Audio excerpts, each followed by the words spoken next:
हाँ, ये रिंग अच्छी है, बीवी को पसंद भी आ जाएगी। अरे यस सर, आपकी चॉइस बहुत अच्छी है और ये डिजाइन भी नया है। डिजाइन नया है वो तो ठीक है, लेकिन सोने की प्योरिटी का प्रूफ कहाँ मिलेगा?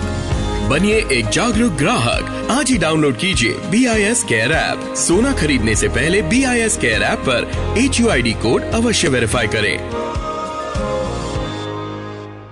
नमस्कार, आकाशवाणी चंडीगढ़ से प्रादेशिक समाचारों के साथ मैं डॉक्टर गुरजीत कौर। सबसे पहले मुख्य समाचार। भारत वित्त वर्ष 2024 में भी विश्व में सबसे तेज गति से बढ़ने वाली प्रमुख अर्थव्यवस्था बना रहेगा। केंद्रीय शिक्षा मंत्री धर्मेंद्र प्रधान रोहतक के महर्षि दयानंद विश्वविद्यालय से पीएम श्री स्कूलों का शुभारंभ करेंगे। हरियाणा के पुलिस महानिदेशक शत्रुजीत कपूर ने लोगों की शिकायतों का जल्द निवारण करने और निष्पक्ष होकर मामले की जांच करने पर बल दिया है। और हरियाणा सहित देश भर में विजयदशमी का पर्व श्रद्धा व हर्षोल्लास से मनाया जा रहा है। पंचकुला में 171 फुट ऊंचे रावण के पुतले का दहन किया गया।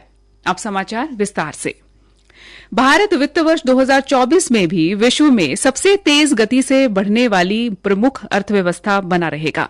वित्त मंत्रालय से जारी मासिक आर्थिक समीक्षा रिपोर्ट में कहा गया है कि खपत में वृद्धि के साथ निवेश में धीरे धीरे आ रही मजबूती और ठोस औद्योगिक गतिविधियां मजबूत विकास संचालक के तौर पर उभर रही हैं।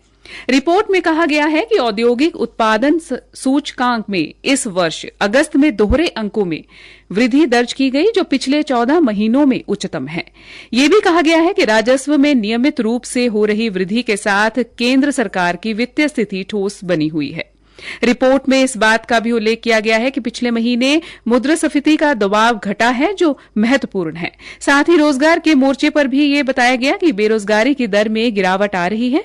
रिपोर्ट में फारस की खाड़ी के क्षेत्र में हाल के घटनाक्रमों के कारण वैश्विक स्तर पर जारी अनिश्चितताओं का उल्लेख भी किया गया है, जिसकी वजह से कच्चे तेल की कीमत बढ़ी है। केंद्रीय शिक्षा मंत्री धर्मेंद्र प्रधान कल रोहतक के महर्षि दयानंद विश्वविद्यालय में आयोजित समारोह में पीएम श्री स्कूलों का शुभारंभ करेंगे। मुख्यमंत्री मनोहर लाल समारोह की अध्यक्षता करेंगे, जबकि शिक्षा मंत्री कंवरपाल तथा केंद्रीय शिक्षा मंत्रालय के स्कूल शिक्षा एवं साक्षरता विभाग के सचिव संजीव कुमार भी समारोह में भाग लेंगे। इस अवसर पर पीएम श्री स्कूल अधिगम तथा शिक्षा विभाग में ऑनलाइन स्थानांतरण नीति के अलावा निपुण से संबंधित लघु फिल्म भी प्रदर्शित की जाएगी। हरियाणा के पुलिस महानिदेशक शत्रुजीत कपूर ने लोगों की शिकायतों का जल्द निवारण करने और निष्पक्ष होकर मामले की जांच करने पर बल दिया है। पुलिस महानिदेशक आज पंचकुला में वरिष्ठ अधिकारियों की बैठक ले रहे थे। बैठक में महिलाओं और बच्चों की सुरक्षा के साथ कई अन्य महत्वपूर्ण बिंदुओं पर चर्चा की गई। श्री कपूर ने कहा कि अधिकारी शिकायतकर्ताओं की असंतुष्टि का कारण जानने के लिए उन्हें फोन से संपर्क करें। इसी आधार पर थानों और अधिकारियों की क्षमता निर्धारित की जाएगी। श्री कपूर ने कहा कि वरिष्ठ अधिकारी प्रतिक्रिया प्रकोष्ठ के माध्यम से की गई कॉल को अपने स्तर पर जरूर जांचें और जो लोग पुलिस की कार्रवाई से संतुष्ट नहीं हैं, उन पर विशेष रूप से ध्यान केंद्रित करते हुए उनसे असंतुष्टि का कारण पूछें। उन्होंने कार्य की पारदर्शिता के लिए कॉल रिकॉर्डिंग करवाने का भी जिक्र किया।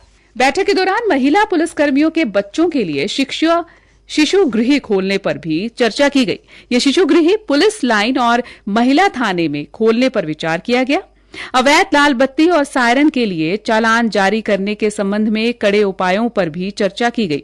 श्री कपूर ने बताया कि इसके लिए टोल प्लाजा के साथ तालमेल स्थापित किया गया है और ऐसे वाहनों का पंजीकरण रद्द करने के लिए परिवहन विभाग के साथ पत्राचार जारी है। उन्होंने कहा कि शादी तथा त्योहारों के सीजन में ट्रक ट्रॉली आदि में तेज आवाज में डीजे चलाने पर इन वाहनों का रजिस्ट्रेशन रद्द करने के साथ साथ डीजे के मालिक पर भी नियम अनुसार कार्यवाही की जाएगी। आकाशवाणी चंडीगढ़ के समाचार सेवा प्रभाग द्वारा मेरी माटी मेरा देश अभियान के तहत शुरू की गई प्रश्नोत्तरी प्रतियोगिता का आज का प्रश्न है, क्रांतिकारी जयदेव कपूर ने अपने साथियों के साथ मिलकर किस विधेयक के विरोध में सेंट्रल असेंबली में बम फेंका। प्रश्न एक बार फिर से सुन ले। क्रांतिकारी जयदेव कपूर ने अपने साथियों के साथ मिलकर किस विधेयक के विरोध में सेंट्रल असेंबली में बम फेंका। अपने उत्तर newsAIR.chd@gmail.com पर तुरंत मेल कर सकते हैं। कल पूछे गए प्रश्न का उत्तर है, महिला क्रांतिकारी एवं कित्तूर की रानी चेन्नम्मा को कर्नाटक की लक्ष्मीबाई के नाम से जाना जाता है। ये सही उत्तर देने वाले हमारे विजेता हैं उत्तर प्रदेश के खुर्जा से चंदन अरोड़ा। प्रादेशिक समाचार आकाशवाणी चंडीगढ़ से प्रसारित किए जा रहे हैं। हमारे राष्ट्रीय बुलेटिनों और ताजा समाचारों के लिए आप हमारी वेबसाइट newsonair.gov.in पर लॉग कर सकते हैं। हरियाणा सहित देश भर में दशहरे का पर्व श्रद्धा व हर्षोल्लास के साथ मनाया जा रहा है। जिला पंचकुला के शालीमार मैदान में कथित तौर पर विश्व के सबसे ऊंचे 171 फुट रावण के पुतले का दहन किया जा रहा है। आज इस पुतले को देखने के लिए दूर दराज से लोग पंचकुला पहुंचे हुए हैं।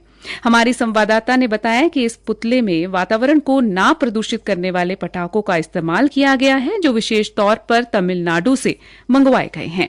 धर्मनगरी कुरुक्षेत्र में 65 फुट का रावण का पुतला व 55 फुट का कुंभकर्ण का पुतला लोगों के आकर्षण का केंद्र बना हुआ है। थानेसर के थीम पार्क में इन पुतलों का रिमोट से दहन किया गया। उधर कैथल में भी दशहरे का पर्व हर्षोल्लास से मनाया गया। शहर के रामलीला मैदान में बनाए गए पुतलों को जलता हुआ देखने के लिए बड़ी संख्या में लोग पहुंचे हुए हैं।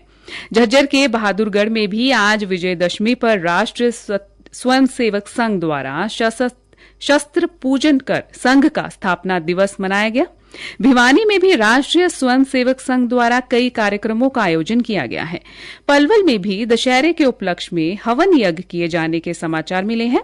अन्य कई जिलों से भी हमारे संवाददाताओं ने रावण, मेघनाथ व कुंभकर्ण के पुतलों के दहन की खबर दी है।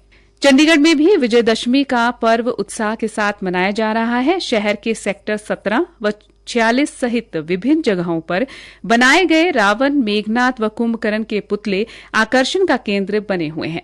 सेक्टर 46 की सब्जी मंडी में बनाए गए पुतलों को देखने के लिए बड़ी तादाद में लोग पहुंचे। भीड़ को नियंत्रित करने के लिए पुलिस ने विशेष प्रबंध किए हैं और हमारे संवाददाता ने बताया कि विभिन्न दशहरा मेलों में रावण, मेघनाथ व कुंभकर्ण के पुतलों का दहन किया जा रहा है। रोहतक में कल को अमृतकाल में मेरी माटी मेरा देश मिट्टी को नमन वीरों का वंदन अभियान के अंतर्गत राज्य स्तरीय समारोह आयोजित किया जाएगा, जिसमें मुख्यमंत्री मनोहर लाल मुख्य अतिथि होंगे। मुख्य मंच के पीछे अमृत वाटिका विकसित की जा रही है, जिसमें प्रदेश के सभी खंडों व शहरी स्थानीय निकायों से कलश में लाई जाने वाली मिट्टी डालकर मुख्यमंत्री मनोहर लाल द्वारा पौधे लगाए जाएंगे। अमृत वाटिका में 75 फलदार व औषधीय पौधे रोपे जाएंगे। उपायुक्त अजय कुमार ने बताया कि समारोह में कलश लाने वाले जनप्रतिनिधियों तथा आमजन के लिए समुचित प्रबंध किए गए हैं। मुख्यमंत्री के दौरे के मद्देनजर जिलाधीश ने रोहतक में मानव रहित जैसे ड्रोन, रिमोट नियंत्रित जहाज, उड़ने वाले कैमरे, हेलीकैम इत्यादि के प्रयोग पर प्रतिबंध लगाने वायुयान के आदेश दिए हैं। कैथल जिले में आज किसी दूसरे के स्थान पर संयुक्त पात्रता परीक्षा देते हुए पकड़ी गई महिला पुलिस सब इंस्पेक्टर अमरलता व कांस्टेबल कविता को आज अदालत में पेश किया गया।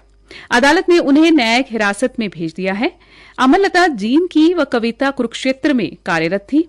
पुलिस द्वारा पूछताछ के दौरान उन्होंने खुलासा किया कि उन्होंने अपनी दोस्त पूजा व ऋतु की खातिर ये कदम उठाया क्योंकि वे दोनों कोई भी परीक्षा पास नहीं कर पा रही थी। उल्लेखनीय है कि 22 अक्टूबर को दी गई परीक्षा के दौरान बायोमेट्रिक मिलान न होने पर दोनों को पकड़ा गया था। हरियाणा के कला एवं सांस्कृतिक विभाग की ओर से रोहतक में आयोजित किए गए सांझी उत्सव का आज समापन हो गया। इस उत्सव में प्रदेश भर की महिला कलाकारों ने हिस्सा लिया। इस उत्सव के जरिए हरियाणा की लोक पारंपरिक कला को दर्शाया गया। साथ ही सांझी विरासत में पारंपरिक वस्तुओं की प्रदर्शनी भी लगाई गई। हरियाणा की ग्रामीण क्षेत्र की महिलाओं ने सांझी माता को समर्पित तथा अन्य लोक गीतों को प्रस्तुत किया। हरियाणा लोक कला संघ रोहतक के संयुक्त तत्वाधान में सांझी उत्सव का शुभारंभ 15 अक्टूबर को किया गया। फरीदाबाद पुलिस के सेक्टर 85 स्थित अपराध शाखा 5 किलो 100 ग्राम गांजा सहित 2 आरोपियों को गिरफ्तार किया गया है। पुलिस प्रवक्ता श्री सूबे सिंह ने बताया कि गिरफ्तार किए गए आरोपियों की पहचान शिवम तथा ताहिर के तौर पर हुई है, जो दिल्ली के जैतपुर इलाके के रहने वाले हैं। अंत में मुख्य समाचार एक बार फिर से। भारत वित्तीय वर्ष 2024 में भी विश्व में सबसे तेज गति से बढ़ने वाली प्रमुख अर्थव्यवस्था बना रहेगा। केंद्रीय शिक्षा मंत्री धर्मेंद्र प्रधान रोहतक के महाश्री दयानंद विश्वविद्यालय से पीएम श्री स्कूलों का शुभारंभ करेंगे और हरियाणा सहित देश भर में विजयदशमी का पर्व श्रद्धा व हर्षोल्लास से मनाया गया। इसी के साथ ये समाचार बुलेटिन समाप्त हुआ। नमस्कार।